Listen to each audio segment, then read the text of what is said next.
Thank you very much for joining me. How you been? Ladies and gentlemen, welcome back. Back. Steve Renazizi. I'm the guy. I'm the guy. Fucking lit. I'm the guy. Steve Renazizi. Lit. I'm the guy. I'm the guy. Fucking lit. I'm the guy. Steve Renazizi. What's the odds? What's the odds? What's the odds? Ladies and gentlemen, it's What's the Odds with Steve Renazizi. Big week, Super Bowl week. I don't even know what Super Bowl this is. XYZ 58 58. What is that? Let's go. XV11275. Yes. We're excited. It's in Las Vegas. None of us are there. None of our teams are there.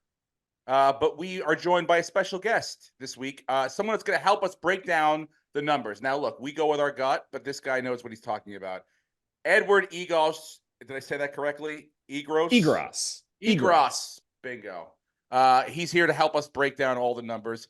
You are an expert. I mean, in as far as this goes, experts are, I guess, valued commodities. But, you know, I don't know how much you consider yourself an expert. Break down what you do and how you do it. So I guess I would qualify as a data scientist, so to speak. It is sort of my background in predictive analytics. And basically what I do is I take advanced data, try and find some trends, try and crunch the numbers, create my own model, and help figure out exactly which direction the wind is going to blow, so to speak. So when it comes to the Super Bowl, certainly we have a season's worth of data to figure out exactly what we can rely upon, what are some valuable, important trends, what can be predictive, and what isn't predictive as well. And I think that also matters a great deal. Just because we see some kind of a tendency doesn't necessarily mean that we're going to see that for the big game, because coaches know to be unpredictable, players know to be unpredictable. And so it's important that we figure out exactly what can be utilized and what is bettable and what is actionable and what is something that may sort of put us down the wrong path. So essentially you're a numbers guy, and do you ever use your gut? Are you a sports fan at all? Do you ever go, Totally. Hey, okay, you do. All right. So, but for the most part, you figured out a process on how to make numbers work for you in the sense of knowing and being able to kind of take the unpredictability out of it. Correct? Is that what you're saying? Absolutely. And not that instinct and intuition and your gut, those aren't necessarily bad things if you're watching football on a consistent basis like I do. You know, I'm not just looking at data. I'm not just looking at spreadsheets. I'm watching the games as well to see if there's some sort of tendency that I can pick up on in some way, shape, or form. And I think those things do matter. So for example, so the second championship game ends, right? We find out it's going to be San Francisco and the Chiefs. Now, do you say to yourself, I kind of have a feeling of who I think is going to win and kind of have a spread, or do you immediately just start breaking down numbers? This is what this says. This is what that, based on matchups, blah, blah, blah. Or is there like in your mind, you have that, here's what I think it's going to be. I think, like, I was surprised when I saw it and I saw that Kansas City was the underdog. I thought it would be, you know, it's 2.5, I think, when the games first ended, and it's moved to 2 now. I don't know if it's moved again, but you know, that was a little surprising to me because I was like, oh, I kind of saw it as an even matchup, or maybe even Kansas City might be favored. And then when you see what Vegas puts out there, you go, oh, okay. And so I guess what I'm saying to you is, like, do you have that moment of like, here's what I think is going to happen, or do you just go straight to, let me crunch the numbers, see what they say, and then go from there? I think what I try and do is, let's say we get some kind of a matchup that we should be expecting the following week or following 2 weeks, something like that. I do like to at least have some kind of a guesstimation when it comes to what I think the spread is going to be. Now, when it comes to this upcoming Super Bowl, I definitely thought San Francisco was going to be favored, not the least of which being the 1 seed. I think having a better season than the Chiefs in general, regardless of whatever you think the postseason looked like. I definitely thought the regular season, the 49ers looked way better on a variety of fronts. I think it's something where offensively you can kind of explain away maybe the bad games, like, for instance, the game against the Browns. Bad weather, I think, had a lot to do with why things weren't going so well. A really elite defense that was playing very, very well. That was probably the one game where I felt like San Francisco really wasn't at its best, but you can also explain it away, whereas whereas every other contest they had, they looked incredible. They were fantastic. Meanwhile, with the Chiefs, there are lots of games we can point to where they weren't looking their best. Now, it wouldn't be the last few. I think they looked great in those situations, but I think overall there were many times when we were like, wait, why doesn't Pat Mahomes look better? Why don't the receivers look better? Why are they dropping so many footballs? Why does Travis Kelce look distracted? Is this a Taylor Swift thing? I don't know. And our heads were exploding trying to explain away why the Chiefs weren't looking like the Kansas City Chiefs who won the Super Bowl last season. So in that respect, I felt like, yeah, the 49ers are going to be favored. Now, I was probably thinking it was more like 1.5. And so when it was 2.5, immediately what I wanted to do was to figure out, okay, is there some kind of a trend that is explaining why I feel a certain way or why the market feels a completely different way? And if that rationale is strong enough, if the logic, if the numbers, if they're all strong enough that put me, in a different space than maybe where I was originally, then yes, I will probably listen to that and probably not place a bet and, deal with the inaction. But if, say, I look at why something is the way it is and I go, okay, this is flawed logic, or this is a tendency that doesn't really matter all that much. And so, for instance, if, say, I felt like the 49ers should be, massive favorites here and the line is where it is, well, then I would probably listen to that and say, okay, all these other things don't matter. But in this case, I think the fact that the Chiefs have started to put everything together, the run game is a good bit better. The fact that Pat Mahomes is still elite, and sometimes it just takes those really good teams a few extra games to sort of come into their own, so to speak. I look at this to answer your question and go, okay, intuition does matter. You do have to listen to it. But at the same time, these numbers, these trends, they are there for a reason. And you at least need to adhere to them and explain, okay, this does make sense or this doesn't make sense, and use whatever arguments the trends are trying to tell you to make and dispute them or agree with them. Well, yeah, I agree. Yes. Now, first of all, I think it's going to probably end up where you thought it was 1.5. I think that's probably where the line will end up at the end. So I read Billy Walters' book this summer, and it's sort of like a thing where I think he kind of, the way you do it is like, oh, I see what Vegas does, I see what I do, and I noticed that there's a point differential. So lay a lot of money while you get in 2.5, and obviously when the line starts to move down towards you, the actions. Do you think the action will continue to go on because I feel like a lot of it's been put on the Chiefs. And so do you think it's going to continue to be put on the Chiefs and move the line even more, maybe 1.5, 1 perhaps? Do you think that's going to, because of most of the experts have come up with a different number than Vegas did in the beginning? I think at some point it'll probably swing the other way. The pendulum will, if for no other reason. Okay. If for no other reason, I think you look at, say, what the 49ers body of work certainly can dictate. Certainly when it comes to offensive line health, Joe Thuney matters a great deal with the Chiefs. And if, say, he doesn't play or he's on 100%, well, that's going to matter a good bit in terms of pass protection. And to an extent, if the Chiefs do have a lead in this game, well, the rushing attack, it does need to be sound enough. And with what Isaiah Pacheco has done, you go, okay, he hasn't been fantastic throughout the entire season. He's had a pretty good postseason, but at the same time, certainly you want something a little bit more. It's not like, say, Christian McCaffrey with the 49ers, where if they have a lead, you feel like they're in a much better position to salt this away. One team could possibly win this thing in a blowout, whereas if the Chiefs win, it probably is a little bit more back and forth, a good bit more dramatic and exciting, leading all the way up to the end. So in that respect, wouldn't be surprised if, say, things go back the other direction and you could see a little bit more money, say, on the 49ers. Perhaps they're just waiting for the spread to eventually move in the Chiefs' direction before people start to pounce. And you do see that a lot. I mean, this isn't just something where you have one feeling about the game and you're just figuring out the time is right in which to do that. Sometimes if things overreact, then you want to go back in the other direction. And that's kind of what I'm expecting for this week.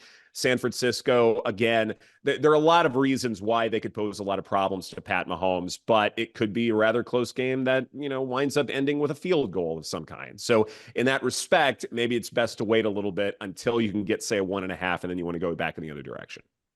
Going back to what you said before about the teams and how they've played throughout the season, You could argue. I mean, I guess I don't know if you guys weigh things differently as far as playoff games are concerned, but going into the Super Bowl, you could say that the Chiefs have arguably beat the three best teams in the AFC. Thinking about before, they beat who they beat the first. Oh, they beat The Miami, which everyone Dolphins. thought was good. Then they beat the Sure. Bills.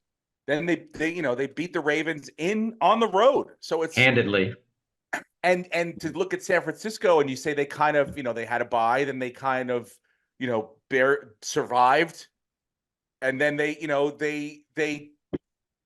survived the first half of the championship game and then, made adjustments, which I was happy about seeing them do because they haven't done that before. But I don't know, like, do you weigh those games more heavily as far as what the numbers, or are those games just like, do they go into the spreadsheet just like a week 2, week 3, week 5 game? I would kind of split the difference, if that makes sense. Like, certainly the postseason run for the Chiefs is more impressive. No doubt about that. They have also played one more game for what it's worth. And so that possibility that, over the stretch of, say, a four-game postseason, chances are you're going to have one clunker somewhere. Like, it's just natural. Like, it is difficult for NFL competition to be able to have your A game every single week, even though you do have this bye. And I know Andy Reid's great off the bye, all that stuff. At the same time, you're going to have a clunker somewhere. And so perhaps the Chiefs are likelier to be due in that regard. Whereas with the 49ers, maybe they already went through their clunkers. Like, that wasn't the most impressive of showings against the Lions and needed a couple of things to bounce their way in order to win that contest. And even the game prior against the Packers, yes, again, you're dealing with inclement weather out in the Bay Area, but still, though, it took a fourth quarter comeback. And by the way, Brock Purdy to have a fourth quarter comeback in him, that is impressive. Let's savor that for a quick moment. But at the same time, yes, the Chiefs have had a more impressive postseason run. And while I want to respect that, and give the Chiefs their flowers in that regard, at the same time, it's not like the 49ers didn't have great regular season victories. I think that should also be factored in. Certainly when you're dealing with recency bias, like, yes, the Chiefs have certainly played better now than they have during the regular season. And all the great teams and all the great dynasties tend to do that, right? Like, we saw this with the Patriots and Tom Brady. Sometimes those first few weeks, they just weren't very good. They were kind of feeling themselves out and figuring out what kind of football team they have. And then they started to put everything together later in the year. And that's kind of what I expected. I feel like the Chiefs. The momentum thing is more of like, there has to be some, when you look at, like, I'm a Giants fan. So when I look at the Giants championship game teams in the last two champions, neither one of them were by far the best team considered in the NFC at all. They got in on the 6th seed. They ran through the playoffs mostly on the road. And it almost felt like a momentum thing building up. And I don't know how much analytically you put on that sort of, I guess, variable, because it to me, it seems like that, I guess when I started off, we go with a lot with our gut. Like, I would be arguing the Chiefs. I will argue the Chiefs really. I mean, 2.5, that number, anything below 3 scares me, because that's just a field goal. And that's just, end of the game. Are you going to make it? Are you going to miss it? That's what it's going to come down to. And I don't love that, but I just feel like, to me, I'm like, man, the Chiefs, just the momentum wise, are moving. And I like, going back to even like recent games, they beat, again, the Ravens team that showed up in the championship game was not the Ravens team that played the entire season, but the Ravens ran through San Francisco.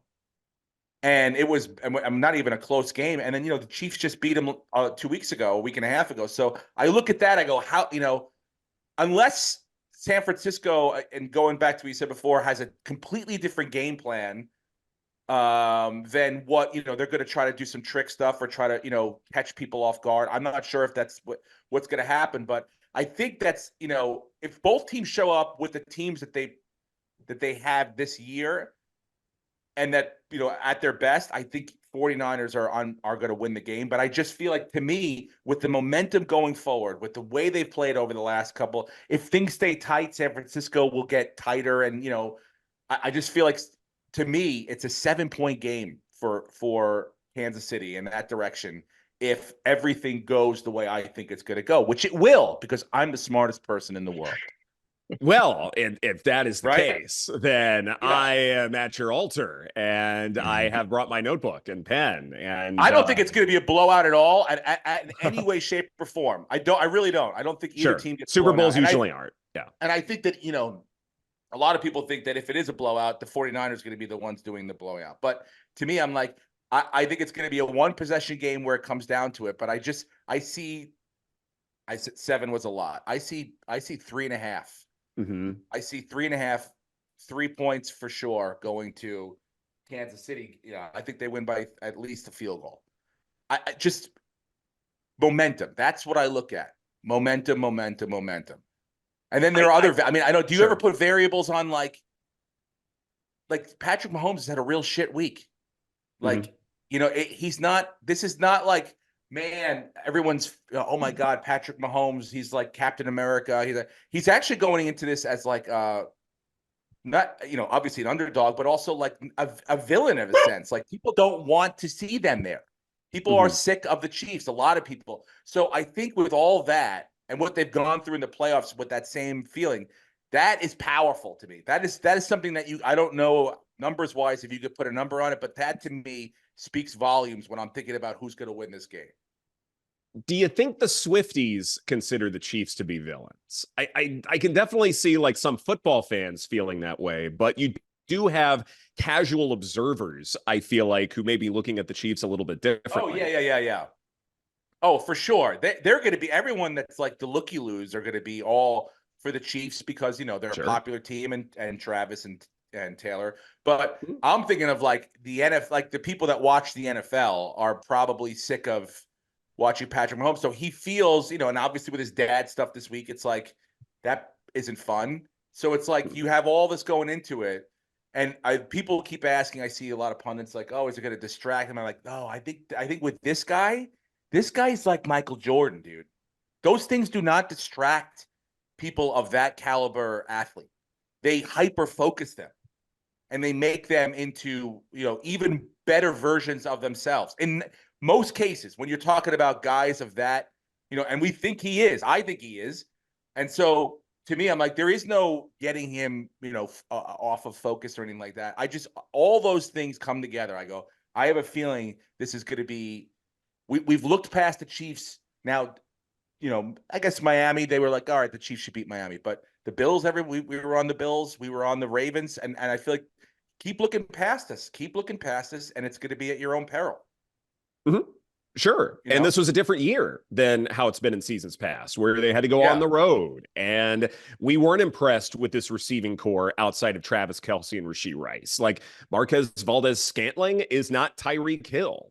McCole Hardman is not, who we thought he was going to be. Like, he's a fantastic speedster, but certainly this receiving core left something to be desired. And we go back to week 1 in that game against the Lions, where you had drops by Kadarius Toney and all these other problems. And so the Chiefs never really impressed us throughout the entire season. And then they get to the postseason. Yeah, they can beat the Dolphins because the Dolphins were sputtering. But after that, you go, okay, what is it about this team that impresses us? Well, this is the best defense that Pat Mahomes has ever played. Yeah. So that certainly matters at the end of the day. But then also, too, Pat Mahomes certainly raised his level of play.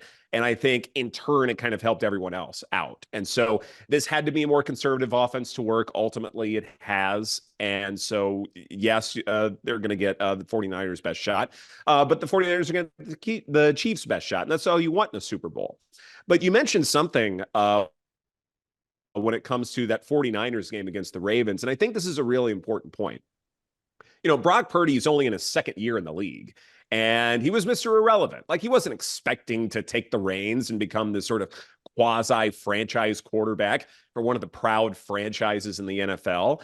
And he goes up against the Ravens, and that first interception that he had was just a really bad read against a really good secondary.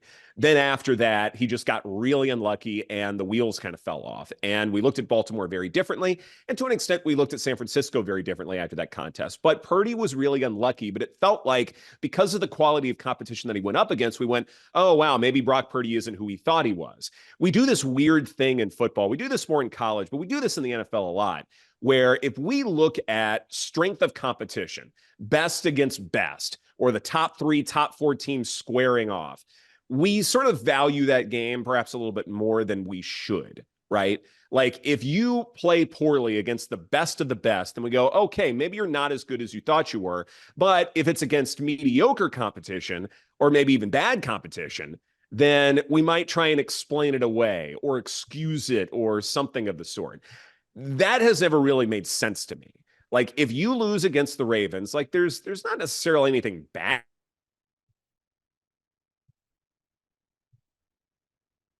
in a way. Meanwhile, the 49ers have had other great performances. You put that together and you go, you're dealing with a young quarterback who is growing up before our very eyes. And in a sense, you have to, not necessarily excuse that, but at least understand that with young quarterbacks, they're going to be playing inconsistently.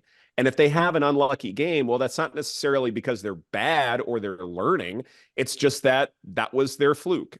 That was their sort of mulligan, so to speak. And so this kind of goes back to my point about, okay, the 49ers in these playoffs, like, yeah, not every game has been great, but they could be due for a fantastic outing because they're certainly capable of it with a lot of fantastic skill position players.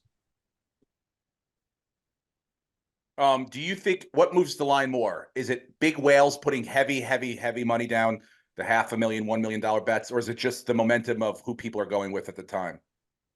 I would say that ultimately it's going to be, the sharps coming in. However much they put on it, hard for me to say, but ultimately I think, the sharps are probably going to wait until they figure out what action makes the most sense and what number makes the most sense. Is that how it works? Like, because I mean, I think Yeah. that I know. Just going back to what you're saying, if you were a whale and you really felt heavy on the Chiefs, wouldn't you want the most amount of points? And you would have already probably put down your bet because, Right. it's only going in one direction now. I guess, but I don't know. Again, I don't know. Do you want to wait till all the information? You don't want to put down your bet and then all of a sudden have, God forbid, Patrick Mahomes twist an ankle and he can't play or something like that. So, Right. what is that? How does that process work? Is it a I number think or is it like, do you wait till more information comes in? I think ultimately, like we have all the information we're going to have, right? Like I don't necessarily think, Joe Thuney's status may be the one thing that we're waiting on. But otherwise, I think we pretty much know who's going to be out there, what they're going to do, what to expect, et cetera. After this, I don't want to call it a guessing game, but I think for the most part, we have a pretty good idea of what to anticipate for this contest. Who's healthy, who's available, et cetera. Having that extra week helps a lot. And the fact that, both teams have been largely healthy, I think that also helps a lot in terms of knowing what to anticipate. So to me, this is more of a game of chicken than it is anything else. Once the line starts to move or once you see an influx of cash because it is that time of the week, then ultimately, whales, whomever may certainly, bet in the other direction if that's the side that they feel strongly about. But I think, again, it goes back to what I feel like is a largely sharp number. And I know a lot of folks have come out and, have said, I don't know why the Chiefs are favored here, et cetera, et cetera. And, again, I go back to, the regular season does matter. Like, yes, the playoffs do matter as well, but you want to be very, very careful to restrict your sample size unnecessarily. Those 17 games that we saw prior to the playoffs, they do matter and they do tell us something. Maybe they don't tell us as much as, say, teams sort of putting everything together and now you have an idea of the talent level, the scheme making sense, everybody being able to execute because they know the playbook well, all that fun stuff. But I wouldn't want to throw away what happened with those first 17 games just because, they're not considered part of the postseason. Brenton, you're usually our bad news guy. Are there any injuries, any people that look like, what variables are you seeing that you're like, San Francisco looks pretty healthy. Thuney is the big question mark for the Chiefs, and that's going to affect a lot of how the offense runs and how well San Francisco's defense looks. But Kadarius Toney is still questionable. If he plays, he hasn't played since week 15, but he could be a gadget guy.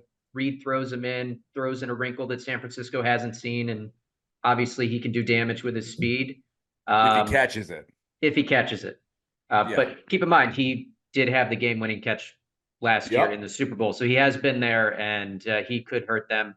But those are the only two that I'm really looking at that I think could affect the game. And both positive for the 49ers if they don't play. All right, well, let's get to some bets then. Let's break down. I don't know if you guys want to look at props first, or you want to get down to the nuts and bolts. What do you want to do, Bretton? You let me know. I mean, hearing everything Edward's talking about, I agree that I think San Francisco is the better team. They have the much better roster, and if they play their best game, they're probably going to win. But I think as a unit, I just think the Chiefs, I can't get off the Chiefs. I think they have momentum. I think Andy Reid is a much better coach. And in the games, looking at San Francisco's schedule for the whole season, the games that they lost, especially Baltimore, what was exposed in that Baltimore game was Kyle Shanahan's inability to adjust in game and get off of his, this is my plan. And he did the same thing with the Falcons when they blew that lead. This is my plan. I'm not going to waver. And the Ravens took away basically the first read for Brock Purdy. And when he's lost his first read, he's not a guy who's really shown us that he can improvise and he can extend plays. He had a couple of good runs last week against Detroit. But other than that, if you take away his ability to roll to his right, he kind of becomes a 7th-round draft pick. So I can't get off the Chiefs. I just think they're going to win this game. Kelsey's been very loud about how this is the most important game of his life. And he could retire at the end if they win. So I think Mahomes gets his 3rd. I don't think the spread matters. The only thing that makes me nervous is I was listening to Brent Musburger. He said that about 70% of the money right now is on the Chiefs. And if you are a conspiracy theorist and you believe there's a script, Vegas is not going to want to lose money. So that's the only thing that makes me a little bit nervous about liking the Chiefs, is that most of the money right now is on them. But I think they win this game. Who doesn't love a good public dog? Yeah, no. Well, how does that not move the line then? If you're Vegas, don't you want to cover yourself? And so I was doing a little, get some more money on the. I was doing a little digging, and as Edward said, the Sharps haven't placed their bets. They're probably getting into Vegas this weekend. They'll play some Friday or Saturday, so a lot of big money is still going to be put in play. But last night, a bettor put $1 million on the 49ers. So that's what I'm saying. So I know like Dave Portnoy put it on the Chiefs, $500,000 on the Chiefs. So that's what now when these bets come in, I guess that's where you have to kind of go, all right, well, now we got to see where the money lands. The small people, we've all placed our bets, but the bigs haven't done it yet. Yeah. Lucas, how are you feeling? I mean, I bet with my heart. I'm going with San Fran. I don't know why. I just feel. I mean, here's one dumb. You saw that Pat Mahomes, the elder, had his 3rd DUI this week, right? Oh, absolutely.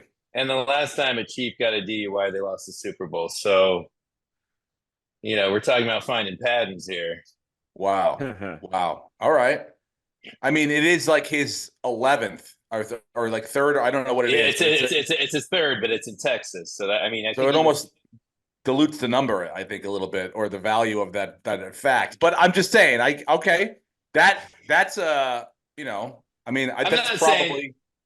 It's not nearly as big a distraction as Andy Reid's kid having won the week of the Tampa Super Bowl. I remember that. I don't know. I just think San Fran wins. I think it's going to be super close. I'm thinking 31-28. All right.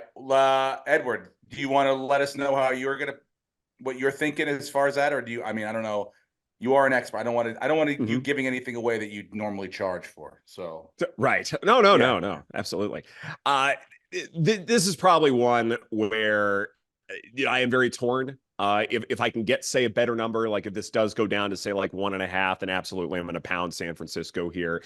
Again, I keep going back to the better team being the 49ers, and it's really hard to go up against Pat Mahomes. But at the same time, like, he has lost a Super Bowl before. He has lost playoff games before. So I don't necessarily want to be too enamored with him to the point where I go, okay, he's just unbeatable in these situations. And Kyle Shanahan, he always chokes, we know this. I think it's interesting that when you look at offensive play design, this is the best situation that Shanahan has ever had from a quarterback standpoint. And that's something that I don't want to discount, just because, he had to deal with Jimmy G and Sam Darnold and all these other, Blaine Gabbert and all these other backup quarterbacks who really aren't, starter Well, he kept quality. sending his main quarterback through the middle, and they were getting their legs smashed. So, I mean, that's what, Yeah. one after another, to the point where one of their legends had to go like, "Hey, man, maybe we should run a different style of, not send our playmakers into the Right. Lions den." But so, I mean, I'm not necessarily like saying it was bad luck on his part, but he also picked some of those people too.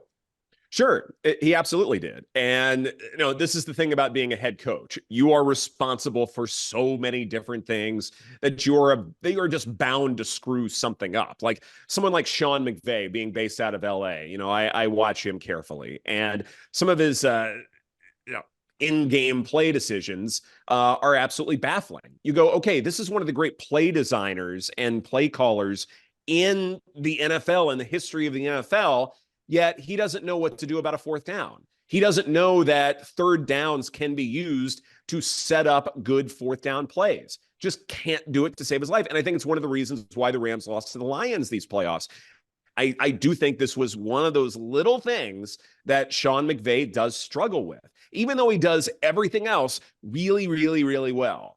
And I do think when it comes to, say, Kyle Shanahan, when it comes to being a part of the room and deciding who should be the starting quarterback and what their skill sets are, that does leave something to be desired. So yes, when you are a head coach, you're bound to do something wrong, or there is bound to be some kind of a weakness. That's why you want to have a big staff around you that's very, very smart, so that whatever your weaknesses are, someone else can make up for those things till ultimately you have a good franchise. So in that respect, I get it. But at the same time, this is the best quarterback situation that Shanahan has ever been a part of. And so because of that, I do think that we are seeing a different offense and a different plan of attack. Brock Purdy is someone who can complete those intermediate throws, 10 to 19 air yards. That's not necessarily something that he could rely upon, Shanahan could, throughout his tenure with the 49ers. So in that respect, I do think that this is a better team.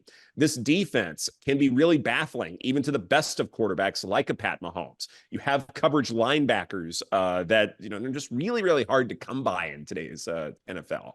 So there's an optimism that I have with San Francisco that I don't necessarily have with the Chiefs, even though I have the utmost respect for Mahomes. He is the GOAT right now.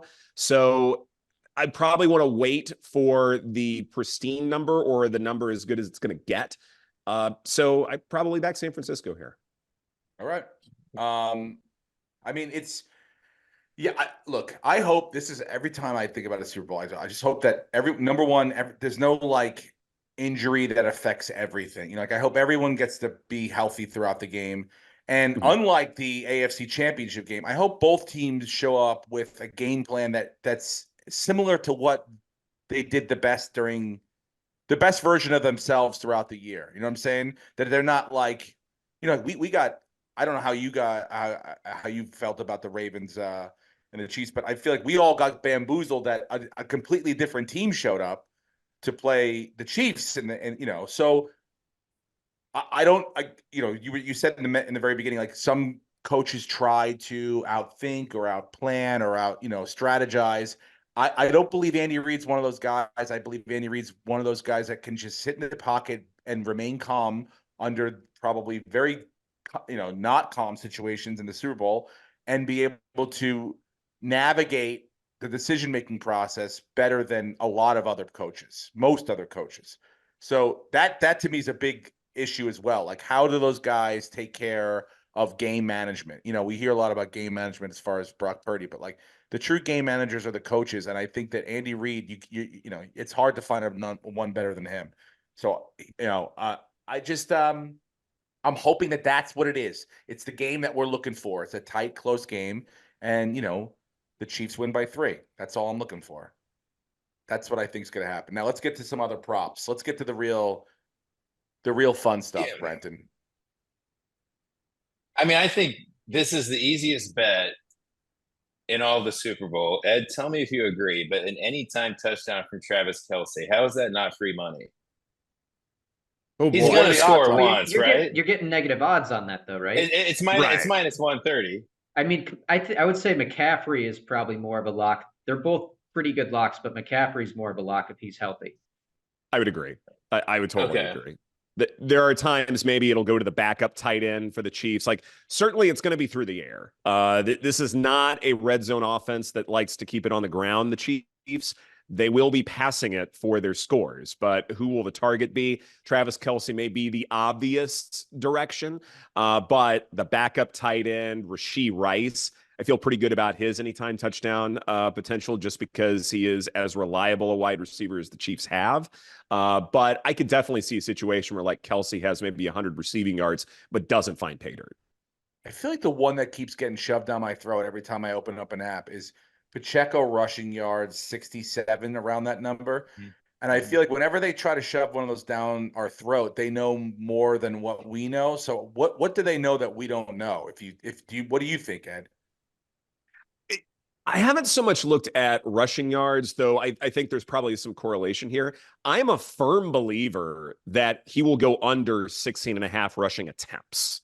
I don't expect Pacheco to have as big of a role in this game as perhaps some are hoping us to believe, in large part because, yes, the Chiefs love those outside runs and the outside zone runs. Like, it's very popular in that playbook. But at the same time, the 49ers can be prepared for that. Like, this defense is really well coached, and they know what the Chiefs are going to try and do. Outside zone runs, screen games, all that stuff. Rice is certainly great when it comes to screens. Pacheco will be a part of that as well. Like, I think that the offense can be predictable. It's just a matter of containing it.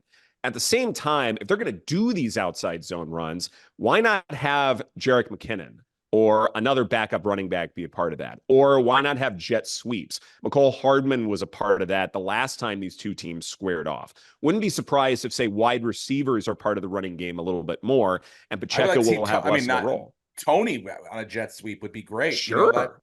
Yeah. Absolutely. He can't drop it, then if they hand it to him. McKinnon's out, but what are the lines on Clyde Edwards-Helaire? Because he could be very involved in the passing game. Sure. Certainly could be. On the one hand, like, yes, I know Pacheco is the bell cow back, and I think the focus will be on him as far as the ground game goes. But this is the Super Bowl. Sometimes you break tendencies for a reason, and you want to have other guys in there just to kind of keep everyone guessing. So in that respect, I wouldn't be surprised if CEH, gets a few more carries than you would normally expect. What are the prop bets you were mentioning before that you should stay away from? You were saying some of them just you can't predict the variables, so it's just basically guessing. It's like a box pool. Which are the ones that you would say stay away from those? I think most anything involving Christian McCaffrey, to be quite honest. Like, he's obviously, the center point when it comes to what the 49ers are trying to do offensively. We mentioned anytime touchdown for him. I mean, the value is terrible at this point. Like, the 49ers are going to get in the end zone, and it will probably be because of CMC.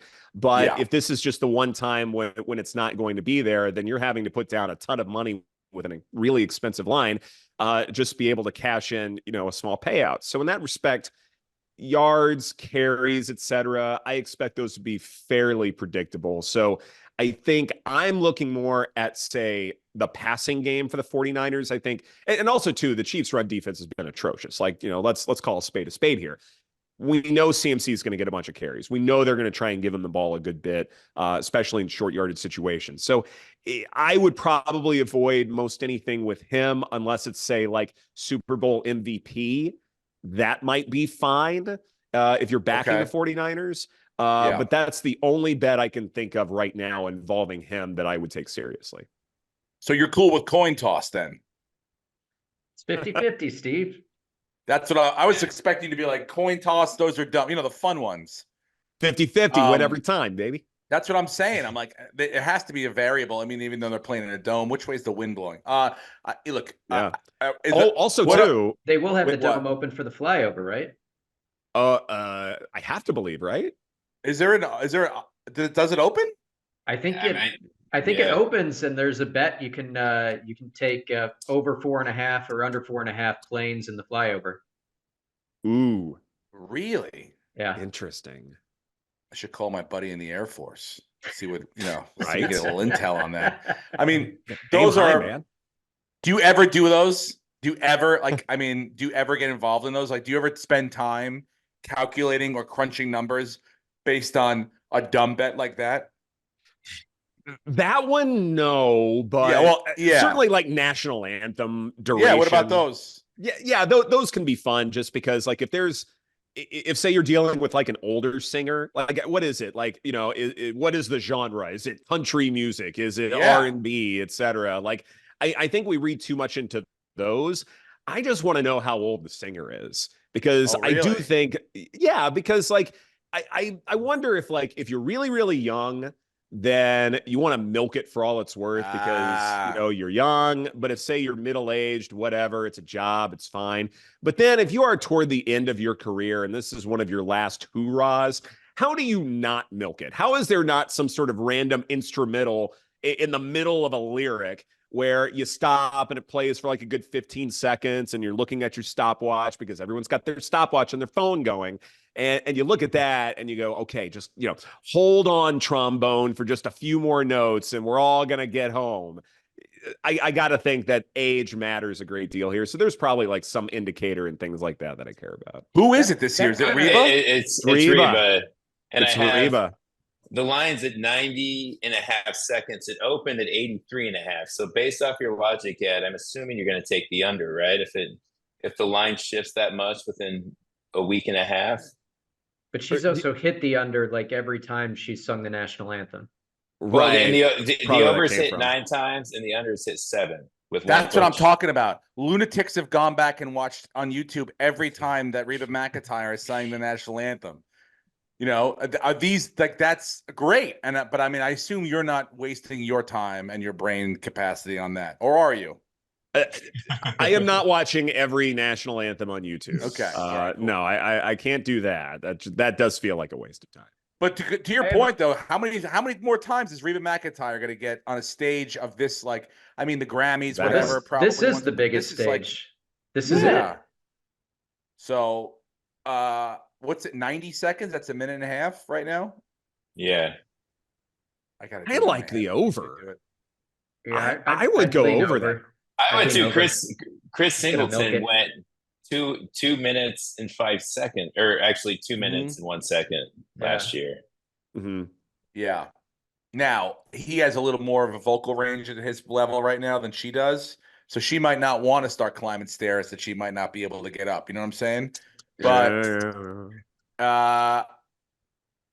I don't think going back to I don't think a Oakland A's game on a Wednesday where Reba McEntire was in town and sang the national anthem is going to be the same adrenaline as the Super Bowl. So there might be a little more juice in it. You know what I'm saying? So I don't know how much we can go off of old film, but I mean, in this situation, I'm going to take the over. I like the over. I feel like I've gone with the over every time. I do too. I think like even if you hear the rehearsal, you're still not gonna get what you get at the Super Bowl. There'll be a little extra. There's probably 3, 4, 5 seconds extra of just adrenaline rush, juju, going for it kind of vibe. So I like the over on that. Was there a controversy one Super Bowl where, home of the brave, there was that breath in the word. And so there was some disputing over like how long it actually went because can you take a breath in the middle of that last word and it be done? Like I need some ground rules here. I'm sure. And also like, what if they do like if the beginning isn't if the beginning is like ba ba ba da da da da like an instrumental sort of lead. I think it starts when you start singing. That's when the clock starts. Me? Yeah. It doesn't matter. You could have instruments playing for 10 minutes. It's when you start singing and when you stop singing.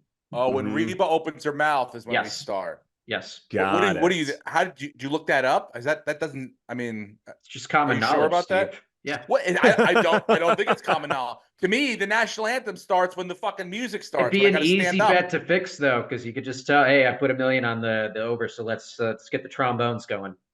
I'm sure that. By the way, Ed, there's got to be caps you on open what your you mouth. can put on these dumb bets, right? You cannot. Oh, absolutely. No book is going to take anything over $100,000 on any of this stuff or the ridiculous, right? They're going to assume you must know something that no one else knows. Yeah, you have some sort of spy sneaking into the rehearsal hall. Something like that. Why not? All right. So what else we got? What are the other fun ones? All right, you ready for the Gatorade color? as always, Yeah. every year. It's gonna be red. Mm. Well, I red's mean, got to be the odds-on favorite. Purple's the favorite. Red is actually the 5th favorite at plus 400. Oh, give me that plus money. Wow. Yeah. You would think San Francisco and even the Chiefs both have prominent red in their uniforms. You know, that would be the what it is. But red also stains the most. Why purple? Is it been the last couple of Super Bowls they've always had purple? It's got to be a Chiefs thing.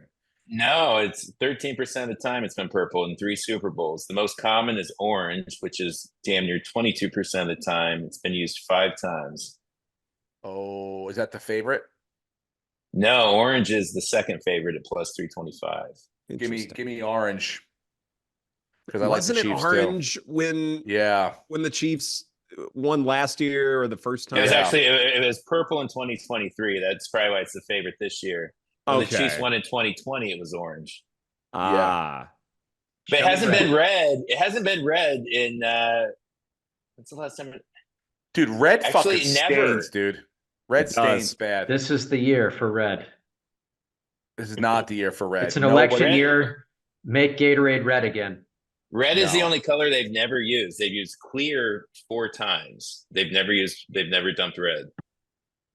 Fascinating. What's I wrong with love staining your clothes if you win? Like then Well- you can hang it up, and that's special. yeah, that jersey's got to get sold someday though for a lot of money. But I mean, I guess the stains will be all right. It'll be an authentication fact. You know, Well, that you who's wearing Sure. white? Who's wearing white? Who's wearing red? Well, Andy Reid's not wearing white, so he's the one that's going to probably get it dumped on. So you know, he doesn't have to worry about it. Or Kyle Shanahan, they're going to get dumped, and you know, he's not wearing white. You don't have to worry about it. You'll be fine. I think it's going to be orange. I love orange. That's almost what I'm most positive of. Even more than the Chiefs. It's going to be orange. I love that bet. Give me So the orange all Chiefs- day. The Chiefs players will be wearing red, I believe, and the 49ers will be wearing white. Ooh, I didn't realize that. Be Why? red. They're the road team? Or is there a road team? I don't How think did it's they decide technically a Because road it's an team. AFC stadium. The Chiefs are the Oh. AFC team. I believe that's how They're- it works. That's how Okay. it works. Yeah. All right. Well, All right, I like. yeah. I love orange on that. Mhm. Give me I'm orange taking- all day. I'm Yeah. taking red. I'm taking red with you, Brenton. All right, I like this one. The halftime show with Usher, over under of songs, 8.5. Well, let me do the yeah. I mean, that's I don't know the whole. I mean, Usher's got some bangers. So, but are there 8 of them? They all have to be bangers in the Super Bowl. By the way, the odds of "Yeah" being performed are minus 100,000. Yeah, Oh, because I yeah. mean, what everyone and you know, Little John's gonna come out with them. You know, that's the that other was part of- yeah. 100%. you got to. You got to. And that was probably my biggest question is that because it is Usher, are we likelier to see celebrity cameo appearances? You have to. And doesn't that slow it down a little bit? Oh, there's so a- you're there's- saying for the over under? Yeah. So if there are going to be more celebrities, I think that slows the whole program down to where we have fewer songs. I like how it thinks. Yes, I like that. I like that too because you got to give the guest a little time to shine. They're not coming out there for just to come out there. So No. yes, I like the under on that. Okay, I the like under, the under on that. that's plus 170. Ooh, give Is it the to me under. all day long. Plus money banger. Yeah, I like this. I like this too. The cameos that you can bet on. The favorite, of course, is Little John, like y'all said. yeah. Taylor Swift is plus 1,400. You can No, bet not minus. No, Yeah, she's not No, getting. not a it. chance. No way. No. You think Pitbull comes out? Pitbull. That's even odds. Oh, Mr. 405, Mr. Yeah. Worldwide. You know what? You know what the way, best thing no. to check would be? Who's performing at the after parties in Vegas and who's in town? Mhm. Because that's probably if Pitbull's got if he's performing at whatever place, Fountain Blue, whatever after the thing, then you can pretty much guarantee he's double dipping. That man likes to make money. So I would say 100%. I mean, even odds that Pitbull that they just chose Pitbull seems like they know something that we don't know. and it's almost 100% that Pitbull will be there, right? I mean, why did they choose Pitbull? Why wasn't it like Adam Levine or something like that? Like, they know something. Pitbull's going to be done there. it. Will Usher wear sunglasses during his first song of the halftime show? Oh, first song, First 100%, one. 100%. Yes, Hmm. 100%. That's minus 270. And then he'll rip them off. Minus 270. That's really expensive though. That's not a bet I would make. I just saw him in an interview wearing these sunglasses. I mean, that could be because it was like an interview after a night out or something, but I think that's part of his thing. I think he loves that sunglass look. They just rip them off and then like at some point in the song, he'd be like, do like a fucking move and take them off or something. right. That makes sense to me. Yeah. That's just really expensive. Yeah, I know. All right, we ready? We ready for the Taylor Swift prop bets? Yeah, let me hear it. I mean, these are all right. Will Swift be shown on camera during the game at least 6 times? Oh, boy. No, 6? no. No, No. You say no? I say no No. because she hasn't. We all think that she's just on the TV, but who was it? Colin on the herd. He had his producers. They did digging, and they were like, she was on camera for 25 seconds, like on average, every time she's been at a game. So that's maybe 2, 3, 4 at the most times they pan to her. So no, and they're in Vegas. There's going to be so many celebrities. It's Super Bowl. They're not going to focus just on her. Again, I hate to get technical, but is it the time from kickoff to the time at the last whistle, or are they talking about the entire broadcast? Because you'll see her walking in, the obligatory walking in shot. You will see her once the game starts in the box. You will see her before halftime, probably, depending on what the situation is. If they're up a lot, it'll be a happy shot. If they're down a lot, it'll be her like, I don't know. Then crunch time in the second half, you'll see it for sure once in the second half.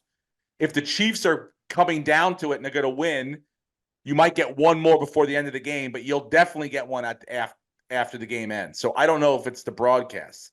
I don't know. That was 6, I think I just did right there. I think it's 5.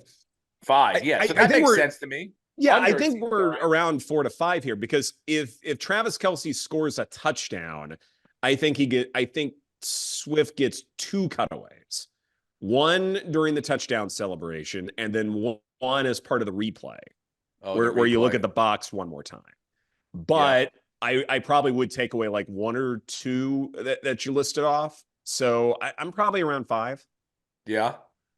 I mean, I assume that they're doing from whistle to whistle. I would, right.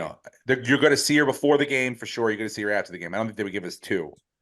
Mm-hmm. I like the under on that one. Give me another one, Lucas. All right. This is so stupid. Will Swift receive a Gatorade shower on the field? Are you out of your mind?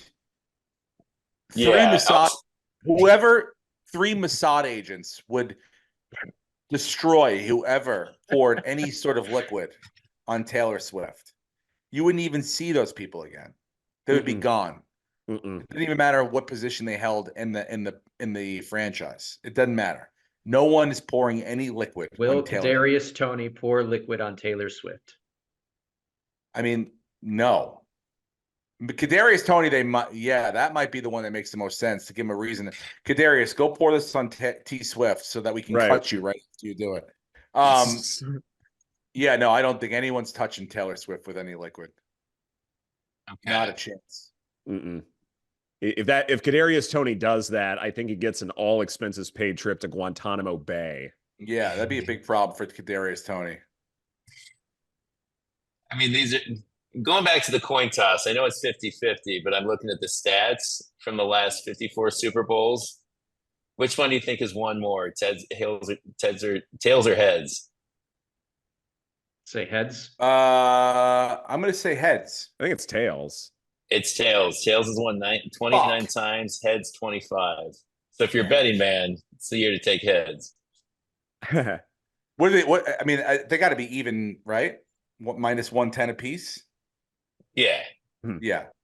So you're thinking heads is the year? This is the year for heads? I think this is the year. Who's the coin flipper? The ref.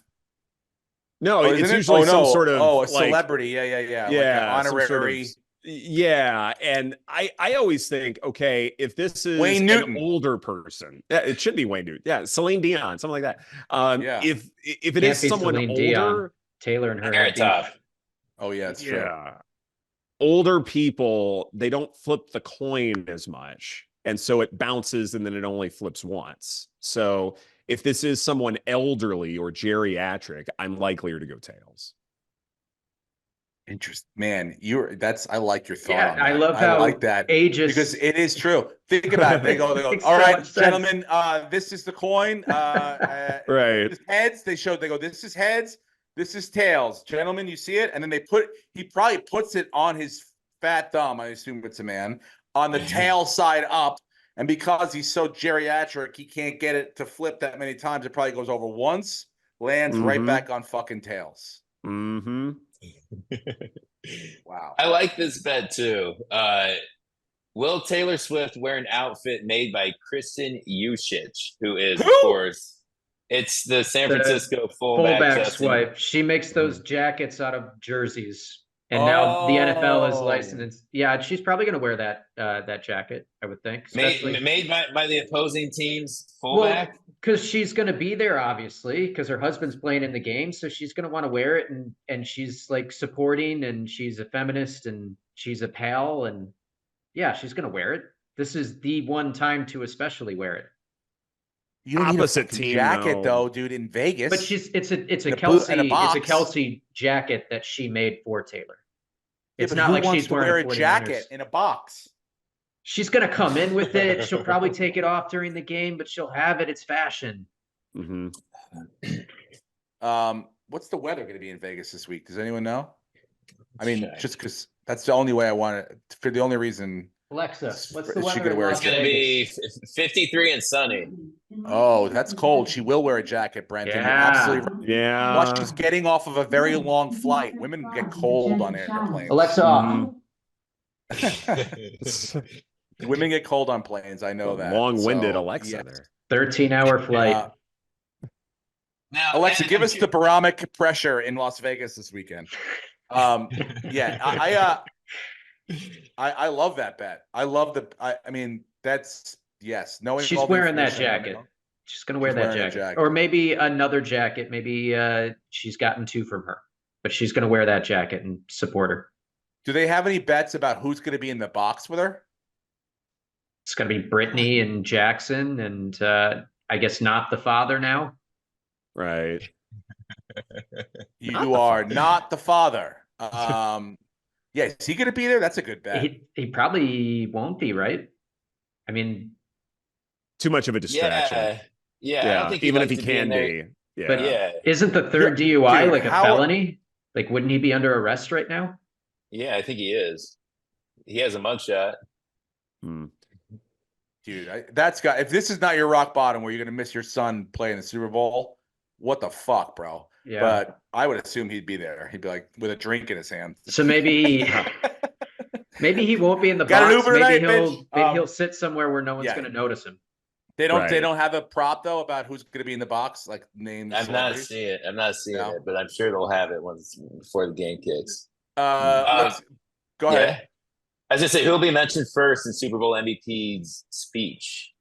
God, teammates, here we go. family, fans, coach, We did this or the last entire year. team and organization. Who was it last year, Brenton? We did this one last year. Pretty sure it was God, isn't it? Usually God. Yeah, if really it's broke it Mahomes, down. God is going to be listed first. So God is great. Got to thank my teammates. Got to thank coach. Got to Right. thank the fans. No one Purdy's believed in religious us. too. But God believed in us. Mm-hmm. Yeah, Purdy's, Purdy's religious. A lot of religious people in this game. Well, I'm only here Yeah. because of God. That's true. What's God's odds there? Minus 125. Oh, I'd take that. Yeah, that's not I'd take bad. that in a heartbeat. I think that's What- great. What are the teammates? Team and organization. Teammate is plus Yes. 260. Let me tell you why I like teammates. If the Chiefs win, and I obviously think they might, we've been through a lot this season, and I think God might have to this one might be about our teammates first, that we made it through. Where were you during adversity, the blah, blah, Raiders blah. game, God? Well, that's what I'm saying. So That's what he said, man. as a sneaky underdog, I like teammates, especially just because of the way that, I like if the Chiefs win, it could be teammates. Okay. So not family.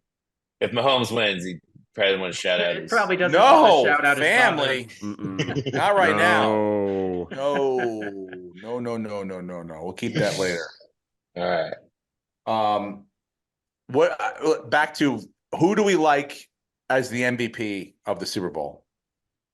Because I have someone in mind that I like, and I don't think Ed's gonna like it, but I like it I like Pacheco, and just because it's a decent value, I think that Pacheco, based on what you were saying, I think Pacheco might run it in for a touchdown from beyond 10 yards. They might not even, it might be in the red zone, but they might not be on the goal line. So I think he'll have 100+ yards and a touchdown.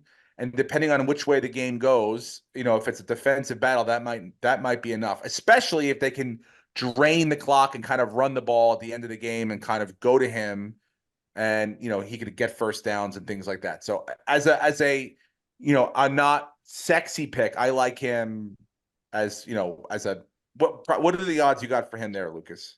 I was gonna say it's the biggest opening shift. It's plus 3,000 now. It started at plus 20,000, which is insane. I don't know how that is, man. I wish I got in on that 20,000. Yeah. I don't love him as MVP, but I love what you said. Yeah. And if you look at the entire season, the 49ers' strength of their defense was stopping the run. But the last two games, I mean, they got gashed by Jones. Yeah. They got absolutely gashed by Montgomery and Gibbs. So the difference is he's a smaller back than those guys, but at the same time, he runs very big like them. He runs with runs with anger, dude. Yeah. So he's not afraid of contact. They could get beat on the ground, but ultimately, I think Mahomes is the guy. If the Chiefs win, and I think the Chiefs are going to win, Mahomes is the guy because they're going to beat San Francisco through the air. Mm-hmm. All right. And even if Mahomes only throws one touchdown and 200 yards, he'll still scramble. He'll make plays and extend plays with his legs, and he'll be the reason why, even if Pacheco's the one falling in the end zone, he's the reason why that Pacheco got the opportunity. Like, it's going to be all on Mahomes. Any other prop bets there that look interesting? I want to ask, what about Nick Bosa? Is that too crazy? Because I'm looking at like the crazy odds. He would have plus 7,500. 5 sacks and a turnover, and he'd have to score a touchdown. A pick six. But is it insane in your eyes, especially Ed, like to take a defensive? No. I mean, it happened in the Broncos. I think it's great. Panthers. I mean, the Broncos-Panthers Super Bowl, I was in Vegas. I took Luke Kuechly to win Super Bowl MVP. It had to be Von Miller. They had similar odds at like plus 2,500. But I don't know if Mahomes is stopped in this game. I figure Bosa would have to be a big part of it. 100%. Absolutely. I do think that this is the year where you can take defensive players seriously. I mean, if you're looking at, say, the Chiefs offense, I would disagree that I would look at Pacheco if for no other reason. The Chiefs just like to keep it through the air. And this may be the year where, say, like if you think Travis Kelce wins MVP, well, how does that happen? Mahomes basically targets him and nobody else. And Mahomes doesn't run very much, and they don't keep it on the ground very much. So that's probably the only path where this happens. But with the 49ers, like if they win, there are a lot of different paths for a lot of different guys to win the honor, because we don't look at Brock Purdy the same way as we do Pat Mahomes or most any Super Bowl quarterback. So I do think that opens the door for somebody else. But look, if the pass rush is at a ridiculous level, like Nick Bosa is going to have a lot to do with that, because what they tend to do, most opposing offenses do, is they tend to double Javon Hargrave and say, okay, we'll let everybody else try and beat us. And, even through double teams, Nick Bosa is still able to break through a lot of those because he's phenomenal. So that one makes a good bit of sense. If Pat Mahomes has a really bad game, then voters are going to want to know why. And if Bosa is the one with, 3, I mean, even giving 1 sack on Pat Mahomes is spectacular. Like, the guy just doesn't go down. He's somehow able to stay upright for like 9-10 seconds after the snap. So even if it's only a couple of sacks, like if you do something with those havoc plays, that's going to mean something here. And in what I am expecting to be a slightly lower scoring game than, say, what the total is anticipating, I don't think Nick Bosa is a bad bet at all. I think even if you go to like a Dre Greenlaw or any one of those coverage linebackers for the 49ers, you might get some good value on those as well. Okay. I got a couple more crazy ones. Will Jason Kelsey be shirtless? No. No. It's the Super No. Bowl. Been there, done Yeah. that. Oh, but Yeah, he he will did be. already. He will be in the press box with Taylor. Yes. Yeah, Okay. I think that. Yeah, for sure. And this is my favorite one. Will any 49ers or Chiefs player be caught gambling in Vegas? No, they're staying 25 miles off the strip. Yeah, and I mean we're 3 days away from the game, and we haven't heard anything. So they've been good. No one's gotten in trouble yet.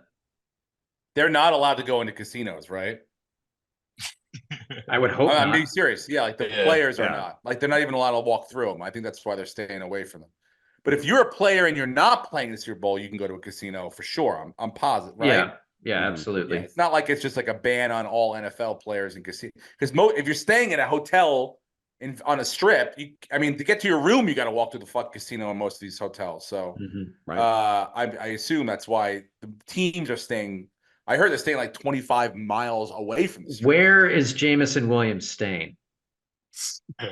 Ooh. Probably in the DraftKings suite, and you know, he said he's staying with Pete Rose. You know, it's someone's gonna get in trouble. Do they have any prop bets on that? Does anyone? They have escorts. Oh my God, what's that? I mean, they don't have odds, but No, what's an escort? I'm kidding. minus Oh. minus 200 million? Yeah, I mean, do any NFL players get arrested over the course of the weekend? That's a great one. I'm yeah. surprised it's not up there because I would probably like to see the odds on that because I have a feeling someone will get into something will happen. That's for sure. Yes, they had the Pro Bowl in Vegas last year and didn't. Yeah, but it happened after. Alvin So Kamara. maybe after Didn't, the game. Before the game, I don't think anything will happen. Michael Irvin got sent home last year. Remember, early? He got Yeah. early dismissal from the Super Bowl. Sure did. You know, you know, I mean, I don't know if that would count, but as a current player, but yeah, I'm feeling that someone's going to get sent home from the Super Bowl for sure. I don't know if there's any odds on that, but if there are, I would say go heavy on the yes.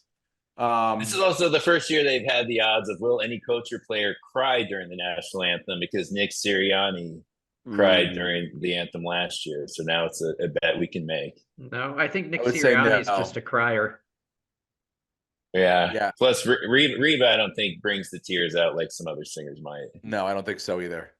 That's yeah, I don't think anyone's crying. What That else? guy's Any other good mustache prop bets? throws off. And If his eyes it get was even Dan, warmer. yeah, Oh, yeah.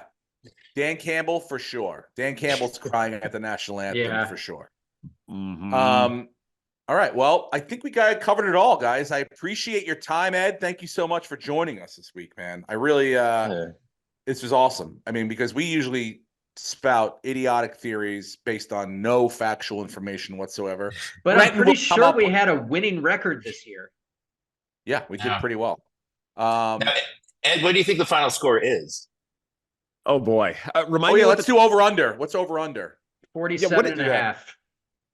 And that line So- has not, I haven't seen it move in the 2 weeks that it's been up there. I like an under at a Super Bowl, and that number seems kind of high, Well, even though these are two high you're a scoring communist. offenses. It's going to go over. We're going to see fireworks. You think so? Yeah. With these two defenses, the Kansas City defense as good as it is, I mean, Here's one other point too. The 49ers play a really slow tempo. Yeah, it's a really good offense, but they take their time in between plays. So I'm not expecting that many drives at all. It'll be an exciting Super Bowl, but it'll be slightly monotonous just in terms of how much football action we actually see. So in that respect, I'd probably go under, probably like a 24, 21, 25, 21 49ers win. yeah, mid to low 40s. I like that at. Yeah. You know, I mean, remember we thought that everyone, the Rams and the Patriots, there was going to be like 5,000, and it was like 12 to 3. The 28 to 3. Yeah. Something like that. Yeah, it was like it's not 13-3 no, Rams 13-3, Patriots. that was right. Yeah, that's the 13-3. one. Yeah. So I for some reason I feel like these Super Bowls, because of the time of, the lengthening of the halftime and more time to make adjustments, it just seems like it's not ever as, explosive as, Mhm. Give me the regular season Chiefs. games. Give me the over. I think San Francisco's secondary is a liability, and I think the Chiefs are gonna have a couple of big, quick drives with big plays, big splash plays, and then Pacheco is also gonna tear them apart. And obviously, the 49ers will be able to answer. So I like the over. Interesting. Well, yeah, I think I put a good case forward for all my picks. I feel like I explained myself well enough. Either go with me or don't go with me. Here's the one thing I do know. I think Sagi Thagala is going to finish in the top 10 at the Waste Management this weekend. That's one There thing you I go. do believe. So he's already -5, which I'm excited about. Wait, I say put, that name 5 more times. Sahith Thagala. Sahith Thagala. That's his name. He was plus 8,000 to win, and I put $10 on him because he finished second 2 years ago, and he's been playing Okay. well. So Mhm. yeah, and so far so good. Those are fun ones to do, by the way. I always throw Waste Management in with a fucking football for the day. That's a nice little parlay to do, even though those are ridiculous. Anyway, thank you very much, Ed, for joining us. We really appreciate your expertise and your wisdom and your knowledge. Use it, don't use it, whatever you guys feel like doing. We've had a great football season. We can't wait for the Super Bowl. We hope you enjoyed the podcast. I hope we all win tons of money, and we'll see you guys next week to see what's what. Enjoy the Super Bowl. Go Go Bills. Bills. Thank you very much for joining me. How you been? Ladies and gentlemen, welcome back. Steve Renazizi. I'm the guy